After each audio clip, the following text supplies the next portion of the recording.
आदाब। लेकिन मोहतरमा, आपको यहाँ कब्रिस्तान में आना, वो भी इस समय? देखिए, बुरा मत मानना, नामंजूर है। कोई मसला है क्या आपका? हमें कब्र खुदवानी। अच्छा, आप नाम बताइए, मैं लिख देता हूँ। बेगम नूर बानो। इंतकाल किसका हुआ है? किसी का भी नहीं। हमें अपनी कब्र खुदवानी। देखिए, आपको अच्छी तरह से पता होना चाहिए कि औरतों का कब्रिस्तान में आना सख्त मना होता है। औरत और मौलवी साहब भी सवेरे आएंगे। हमें कब्र खुदवानी इसी वक्त, हमारे शौहर की कब्र के साथ। खाला, मैं आपकी कोई मदद नहीं कर सकता। कल सवेरे आ जाना, मौलवी साहब आ जाएंगे, उनसे आप दरख्वास्त कर देना। हमें सब कुछ अभी चाहिए। हमें अपने शौहर के पास जाना है। जाइए यहाँ से। अरे जाओ।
कब्र खोदने वालों की ही खुद रही है कब्र।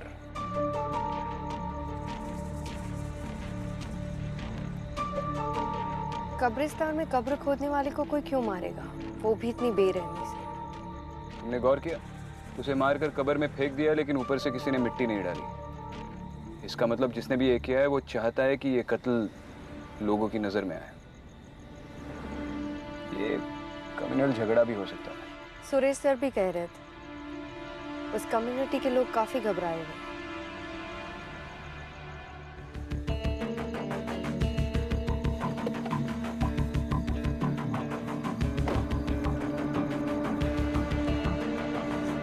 सर, मैं इकबाल खान। लोकेशन कहाँ है? सर आइए। मैडम आप यहीं रुकिए।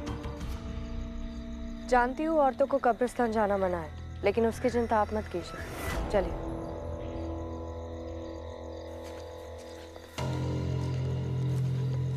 सर यही जगह है।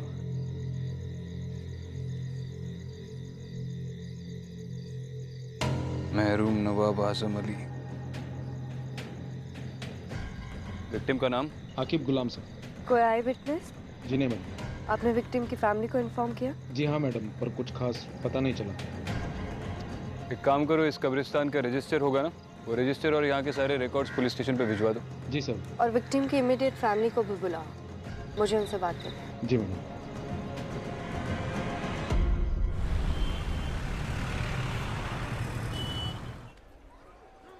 माफ कीजिए, आपसे कुछ सवाल पूछने थे, इसीलिए अभी आपको तकलीफ दी। आप ठीक तो है? अब कुछ ठीक नहीं हो सकता।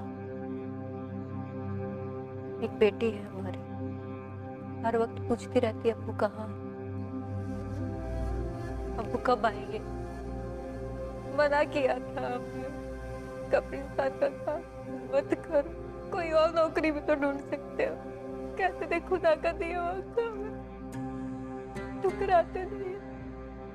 आकिब ने कब्रिस्तान की नौकरी कब से शुरू की थी? 3-4 हफ्ते पहले। और इन 3-4 हफ्तों के दौरान आपकी उससे कितनी बार बात हुई होगी? 1-2 बार बात हुई थी। पूछने पे बोलते थे सब सलामत है। पर नहीं, हम जानते उनकी आवाज में एक अजीब सी घबराहट थी। सब कहते हैं उस कब्रिस्तान में शैतान का साया। ये सब उसी का किया हुआ है। ठीक है, आप जा सकती हैं। अगर दोबारा जरूरत पड़ी तो बुलाएंगे।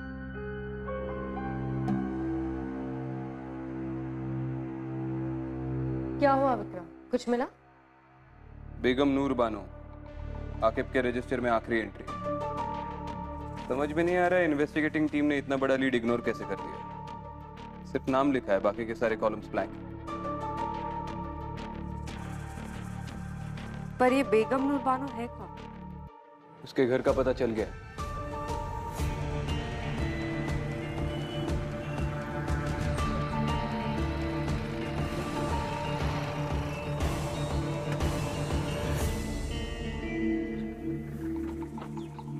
रुको यहीं पे।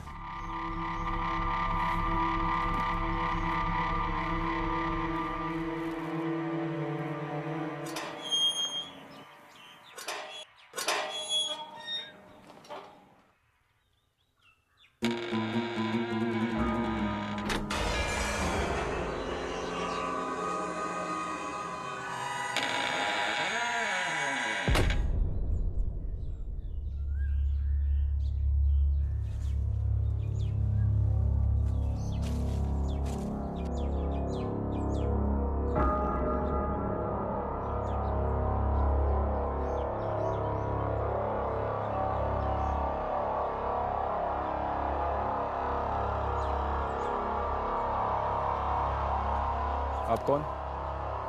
हमारी छोड़िए, आप बताइए कि आप कौन? पुलिस। एक इन्वेस्टिगेशन के सिलसिले में यहाँ पर आए हैं। आप अंदर नहीं जा सकते। अच्छा, आप रोकेंगे पुलिस को? नाम क्या है तुम्हारा? नासिर। ये हवेली किसकी है? हमारे नवाब साहब की। वो है अंदर? नवाब साहब को गुजरे हुए ज़माना हो गया है। हम नवाब साहब के ख़ानदानी मुलाजिम हैं। नवाब साहब के गुजरने के बाद हम बेगम नूर की खिदमत में लगे हुए हैं। बेगम साहिबा ने ख़ास हिदायत दे रखी है कि कोई उन्हें परेशान ना करे, और वो खुद भी बाहर नहीं निकलती है। आपके नवाब साहब का नाम क्या था? मरहूम नवाब आजिम अली। और आपकी बेगम नूर बाहर नहीं निकलती, मतलब कब से वो हवेली के अंदर ही रहती है? ये आज की बात नहीं है। नवाब साहब के गुजरने के बाद बेगम साहिबा ने अपने आप को हवेली में बंद कर लिया। पिछले 3 महीनों से उनको किसी ने नहीं देखा है। मैं हर रोज दोनों वक्त का खाना दरवाजे पर रख देता हूँ। वो तो खुदा का शुक्र है कि वो खाना खा लेती है। तो पिछले 3 महीनों में आप बेगम साहिबा से बिल्कुल मुखातिब नहीं हुए? बेगम साहिबा की आदत थी, वो इससे पहले भी 3-4 बार ऐसा कर चुकी है। वो अपने आप को कमरे में बंद कर लिया करती थी। शुरू में तो हमको भी बड़ा अजीब सा लगता था। डर लगता था कहीं बेगम साहिबा को कुछ हो ना गया हो। और हमें उनसे मिलना हो तो? मैंने कहा ना साहब, उनसे कोई नहीं मिल सकता। यही बेगम साहिबा का फरमान है।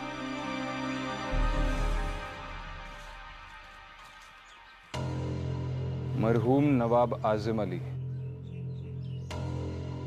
कुछ याद आया?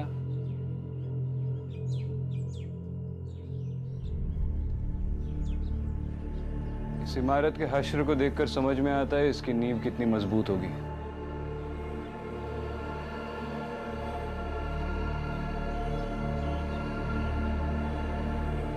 क्या कर रहे हो इकरा?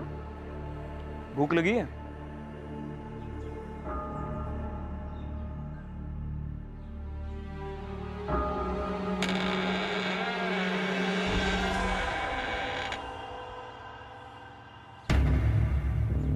चलो।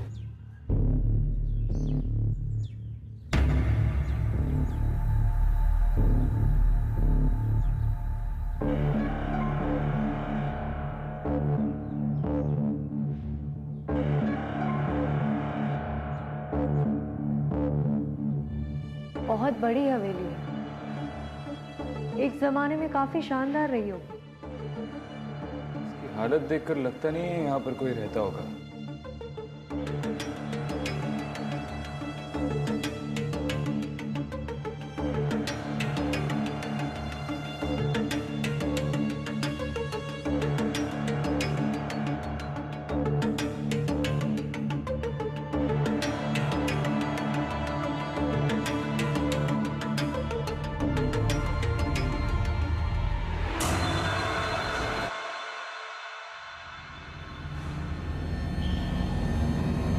विक्रांत इस पे विक्रांत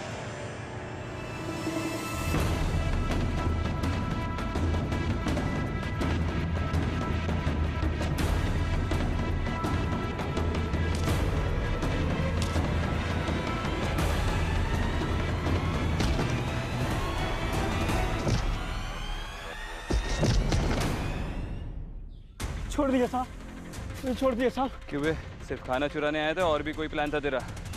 और हमको देखकर भाग गया? नहीं साहब, मैं चोरी नहीं कर रहा हूँ साहब। तो ये खाना क्या बेगम ने तुझे खैरात में दिया है?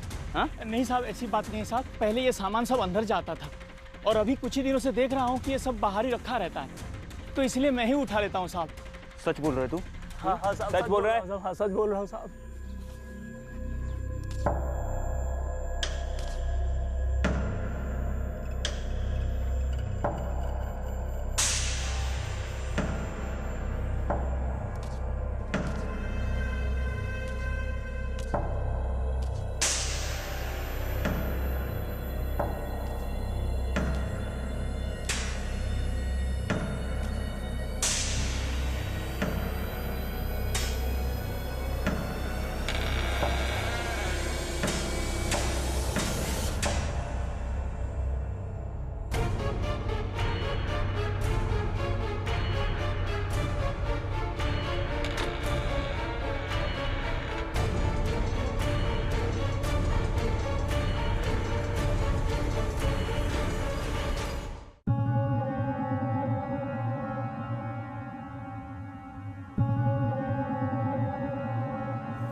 कौन कौन है वहां?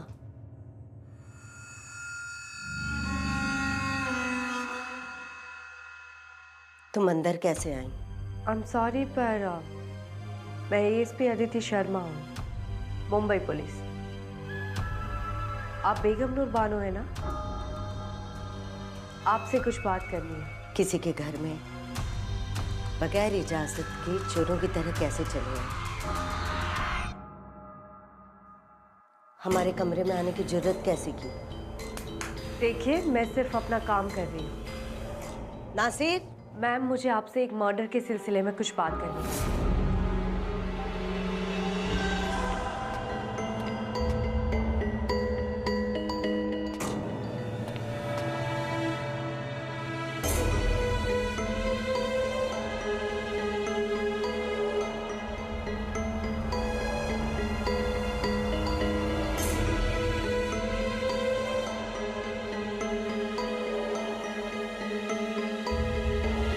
हमें अपने शौहर के पास जाना। शौहर?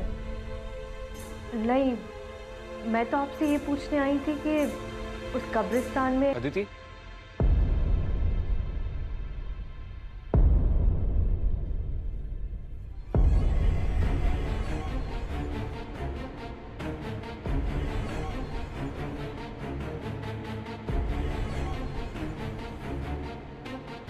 चलो।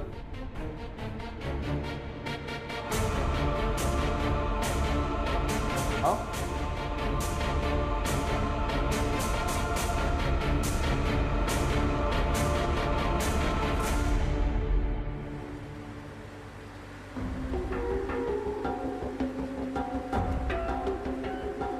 तुम ठीक हो? हाँ।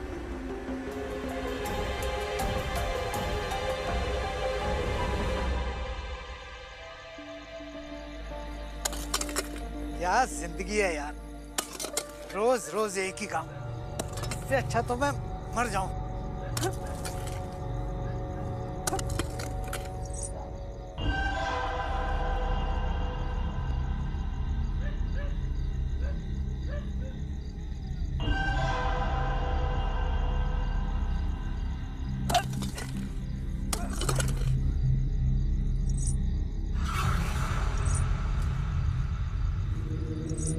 कौन है? कौन है वो?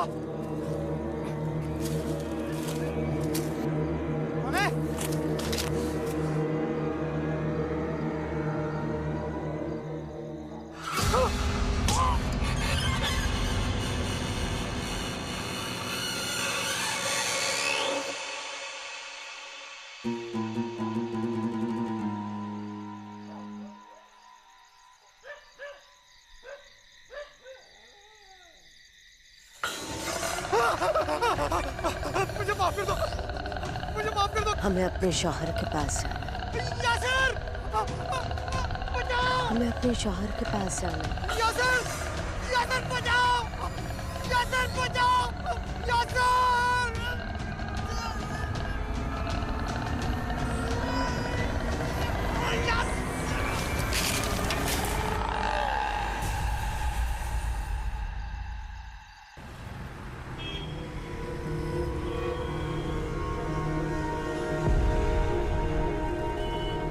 इतने लोग कब्रिस्तान में मारे जा रहे हैं सर, आप लोग क्या कर रहे हैं? आप कुछ भी नहीं कर पा रहे हैं, ऐसा क्यों सर? कुछ नहीं होता आप लोगों से, बस हाथ पे हाथ रख के बैठे रहिए। तुम सही कह रहे हो।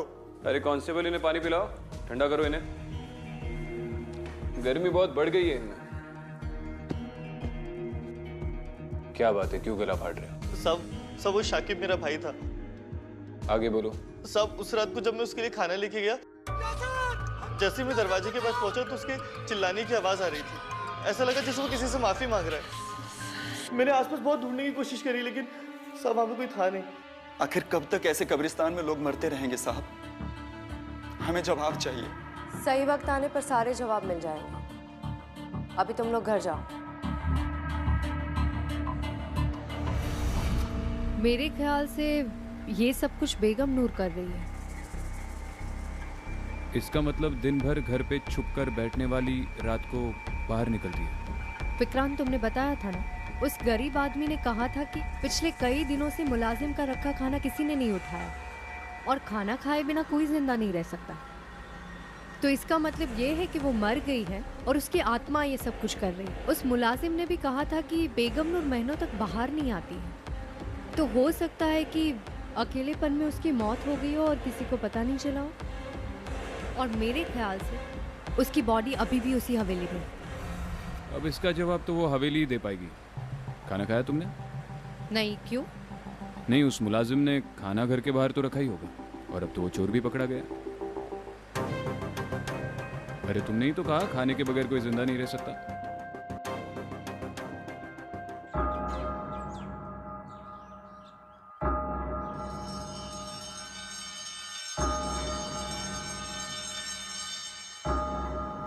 आइडियली इंसान की लाश 4 दिन के बाद सड़ना शुरू हो जाती है, लेकिन ताज्जुब की बात यह है कि इस हवेली में बदबू बिल्कुल नहीं आ रही। अगर उसकी लाश पिछले 3 महीनों से यहाँ पर पड़ी हुई है तो बदबू जरूर आती है। कोना कोना छान मारो and Aditi look for a stench.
Vikrant, ये बेगम नूर ही है। उसके गले में जो हार है उसे मैंने उसकी हर तस्वीर में देखा है।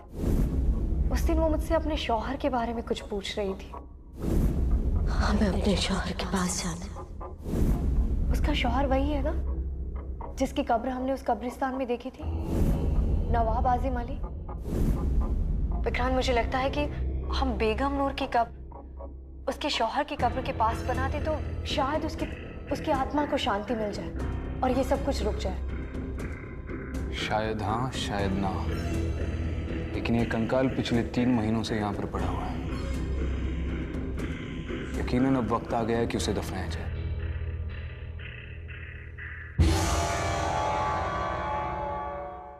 चलो, खुदा का लाख लाख शुक्र है कि अब अपने सर से ये मुसीबत हमेशा के लिए टल गई।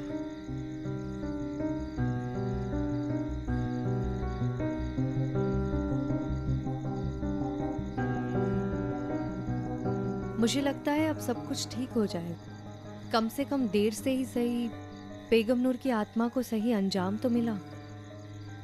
अब शायद वो किसी को तंग नहीं करेगी। तो तुम्हें वाकई लगता है कि ये सब करने से उस शैतान का साया इस मुकद्दस जगह से हट चुका है?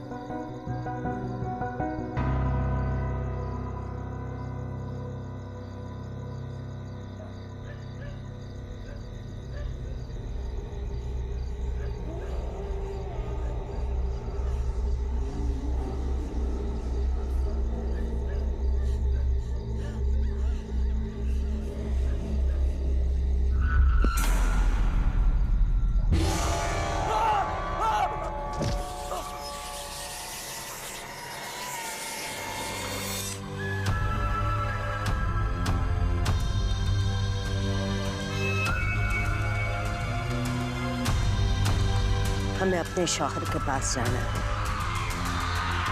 बेगम नूर बानो, नवाब आजिम अली, क्या लाइफ रही होगी इनकी एक जमाने में। मुझे तो दिलचस्पी इस बात की है कि अब इतनी बड़ी प्रॉपर्टी का क्या होगा। अब ना तो नवाब रहे ना ही बेगम साहिबा।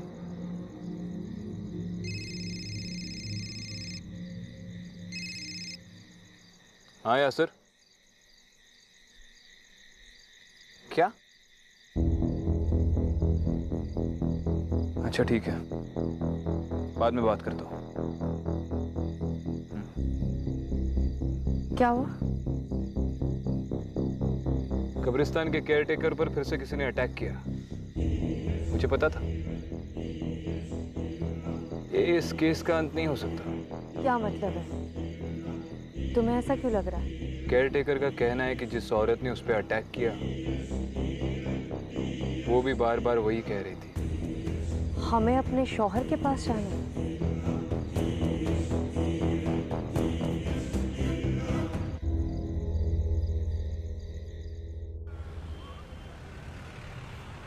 नवाब साहब बहुत ही इज्जतदार आदमी थे। लोगों का उनसे बहुत लगाव था। उनकी मौत कैसे हुई? तकरीबन 15 साल पहले उनके घर वालों ने उनकी गायब होने की रिपोर्ट लिखवाई थी। गायब होने की?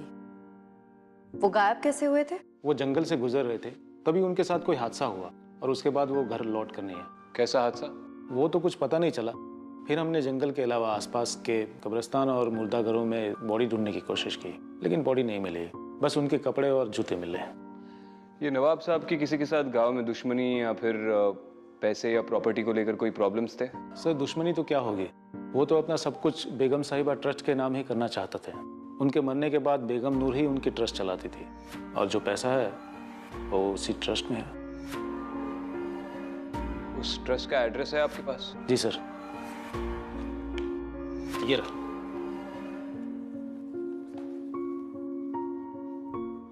ओल्ड भोपाल।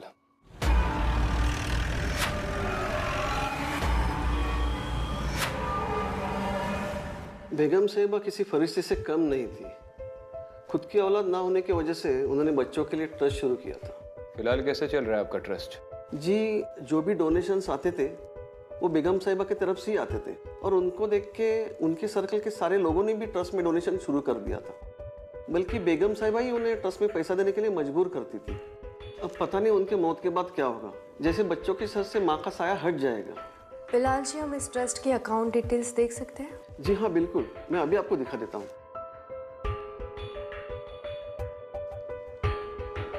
जी देखिए,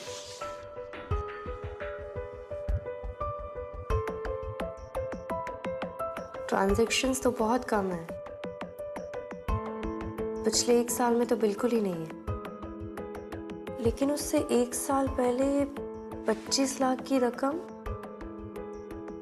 और 10 लाख रुपए और किसी ने विड्रॉ किए हैं। बिलाल जी, बेगम नूर के अलावा इस ट्रस्ट से किसे विड्रॉ करना अलाउड था? जी वैसे तो ट्रस्ट गरीबों की भलाई के लिए बनाई जाती है, लेकिन नवाब साहब और बेगम साहिबा के जितने भी रिश्तेदार हैं वो ट्रस्ट से पैसा निकाल लेते हैं। उनके विल में ही ऐसा लिखा है। ये फंड्स कहाँ ट्रांसफर हुए थे? जी फिलहाल तो मेरे पास सिर्फ अकाउंट नंबर है, मैं उसके सारे डिटेल्स निकालता हूँ और आपको फ़ोन कर देता हूँ। चलो ठीक है, बाद में बात करता हूँ। कुछ पता चला?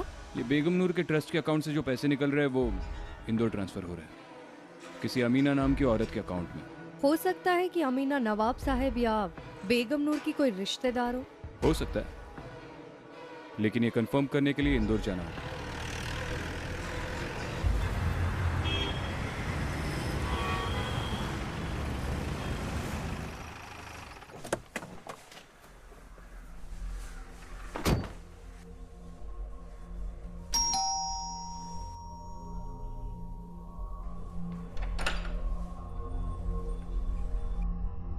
जी बोलिए, आप कौन? आप अमीना? जी आप? मुंबई पुलिस, आपसे कुछ बात करनी है, अंदर आ सकते हैं? हम आपसे एक केस के सिलसिले में बात करने आए हैं। हाँ पूछिए, क्या पूछना है आपको? आप बेगम नूर बानो को जानती है? हाँ, नाम सुना है उनका।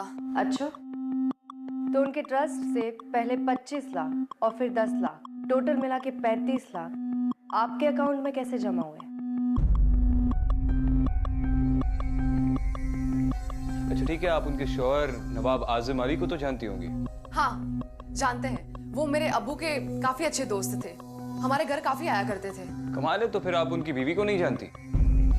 दरअसल बात यह है कि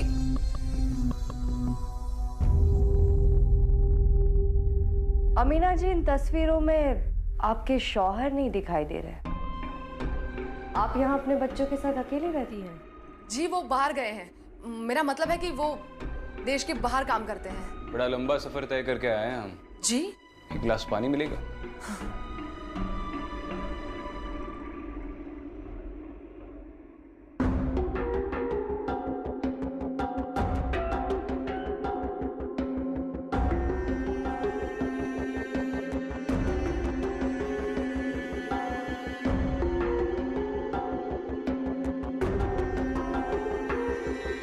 शुक्रिया। आपके शौहर का नाम क्या बताया आपने? जी आजिम शेख। उनकी कोई तस्वीर देख सकती हूँ मैं? आपके मोबाइल में तो होगी। हाँ।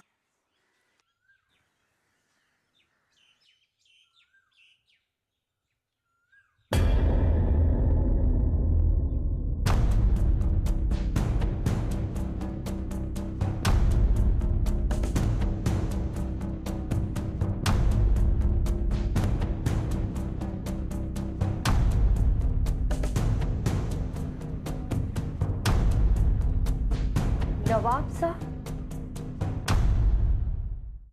लेकिन आप लोग कौन हैं? अरे नवाब साहब आइए, बैठिए बैठिए, आप ही का घर है, आइए आइए।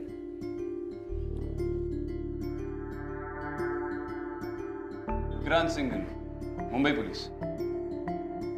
अमीना जी, आपने बताया नहीं कि आपने अपने अब्बू के दोस्त के साथ शादी कर ली। पुलिस को गुमराह करने का नतीजा जानती है आप? देखिए जनाब, आप जो भी हैं अपने वजूद में रहकर बात कीजिए, यहाँ इज्जतदार लोग रहते हैं। किस इज्जत की बात कर रहे हैं आप नवाब साहब? आपके भोपाल में तो आपके लोग आपकी कब्र खोदकर आपको दफना चुके हैं।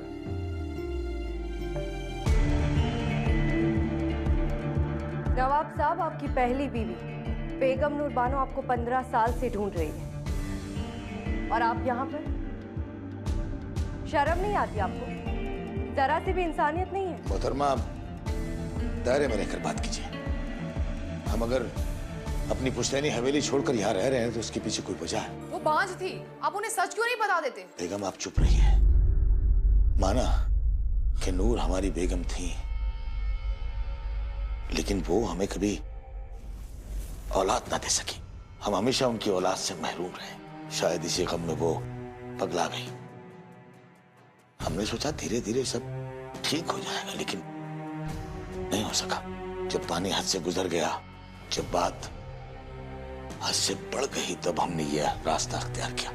माना कि वो हमें कभी तकलीफ नहीं देती, ना हम उन्हें कभी तलाक देते, ना वो हमसे कभी तलाक मांगती।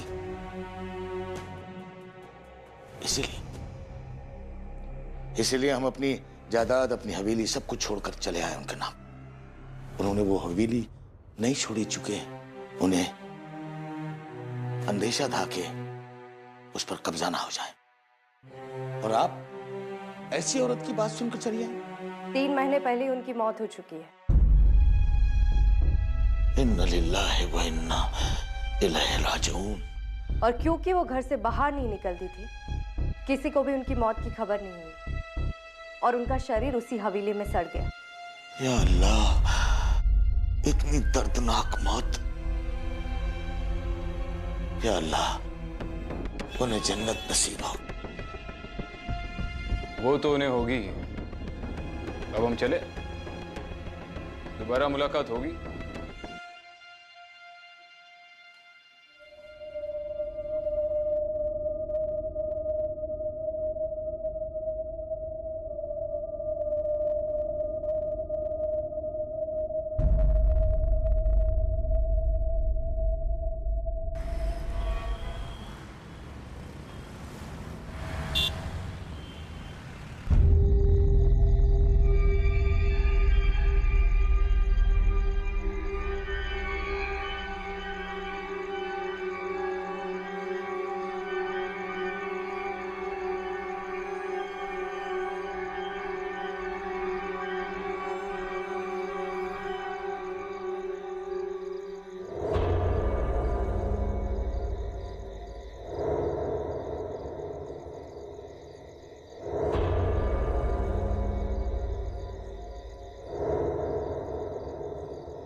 सर,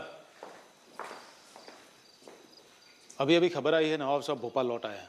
उन्हें हवेली की ओर जाते हुए देखा गया सर।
बेगम, हम आपके कसूरवार हैं, गुनहगार हैं आपके।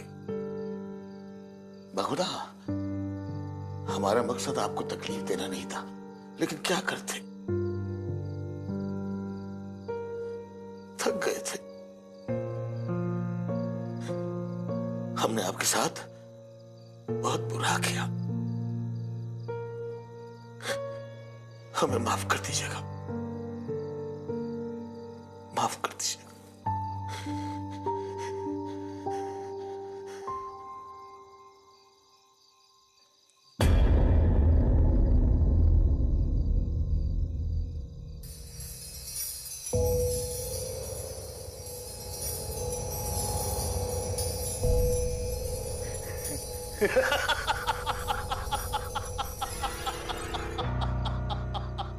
ये हवेली, ये घर, यहाँ की एक एक चीज मेरी है, मेरी मेरी। अजीब बेवकूफ औरत थी तुम, खुद को 15 साल इस हवेली में बंद रखा। अच्छा हुआ कि हमने तुम्हें छोड़ दिया, वरना तुम तो हमें भी अपने साथ पागल कर देती। बेगम नूर, अरे अगर मरना ही था तो 15 साल क्यों हमें हमारे ही घर से दूर रखा?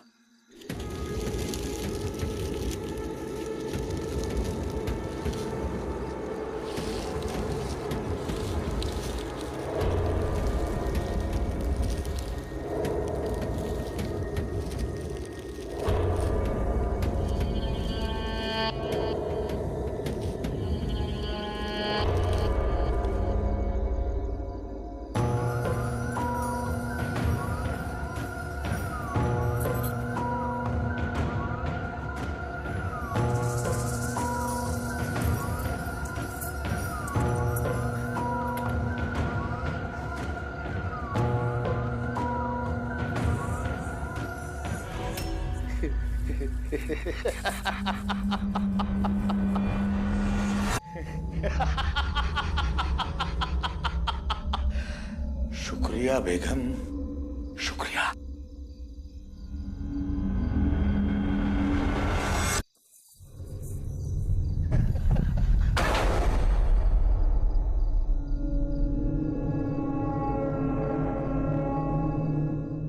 दरवाजा खोलो, दरवाजा खोलो। नासिर, कहाँ जा रहे हैं आप?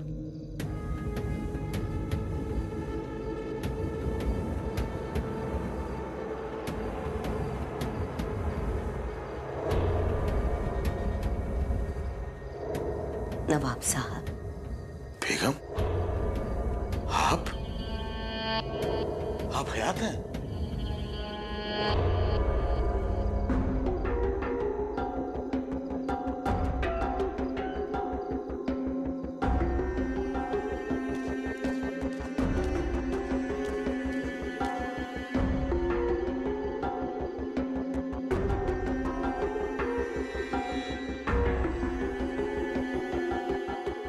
साल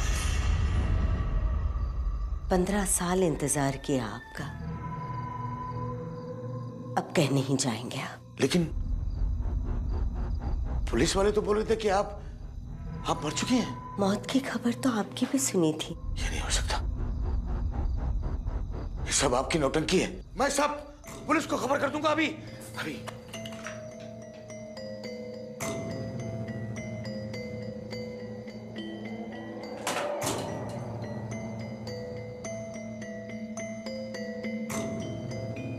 बेगम, हमें माफ कर दीजिए, हम आपको तकलीफ देना नहीं चाहते थे, हम आपके गुनहगार हैं। बहुत इंतजार करवाया आपने, अब कहीं नहीं जाने दूंगी।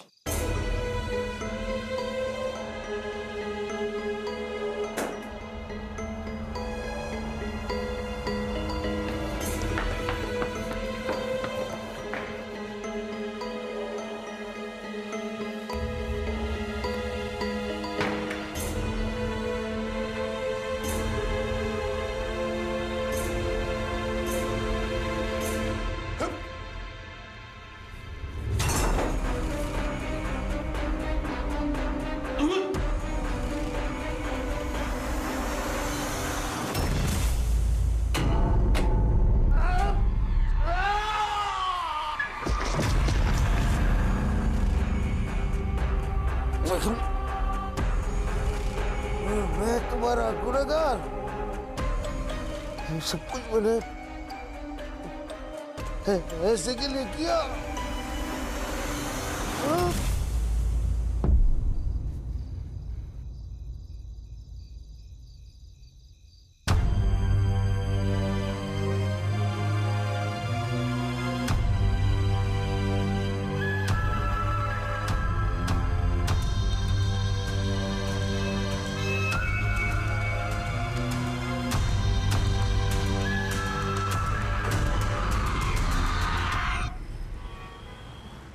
तुम्हारी अमीना से बात हुई? हाँ, इन्फॉर्म कर दिया और कब्रिस्तान कम्युनिटी वालों की रिक्वेस्ट के बारे में भी बताया। सरप्राइजिंगली वो मान भी गई। कौन सी रिक्वेस्ट? वो लोग चाहते थे कि नवाब साहब की कब्र बेगम नूर की कब्र के पास बनाई जाए ताकि उनकी आत्मा को शांति मिले। और अमीना इस बात को मान गई? मान गई।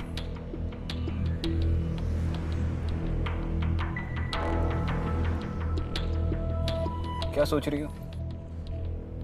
यही कि नवाब साहब का सच जानने के बाद मुझे नहीं लगता है कि बेगम नूर उनकी कब्र के पास रहना चाहती है। तुम्हारा ये बेगम नूर के साथ का रिश्ता मुझे ठीक नहीं लग रहा। क्या मतलब है? तुम इंसानों के साथ रिश्ता क्यों नहीं रखती?